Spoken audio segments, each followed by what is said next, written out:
বাঙালিরা দীঘাতে তো বহুবার গেছেন, ওল্ড দীঘা নিউ দীঘা কোনো দীঘাই তো বাদ রাখেননি।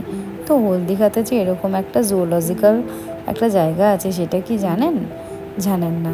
এখানে রয়েছে অ্যাকোয়ারিয়াম, আর এই তিমি বা হাঙর মাছ এটা নাকি পাওয়া গিয়েছিল মোহনাতে। আর এইটাকে কিন্তু এরমভাবে প্রিজার্ভ করে রাখা হয়েছে।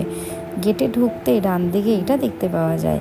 আর এইটা কিন্তু রয়েছে একদম ওল্ড দীঘা বাসস্ট্যান্ড থেকে জাস্ট 2 মিনিট হেঁটে জগন্নাথ ঘাট মন্দিরের একদম পাশে। আর এবার ঢুকছি আমি এই অ্যাকোয়ারিয়ামের ভেতরে। এখানে কিন্তু ফ্ল্যাশ জ্বালিয়ে ছবি তোলা বা ভিডিও তোলা একেবারেই বারণ।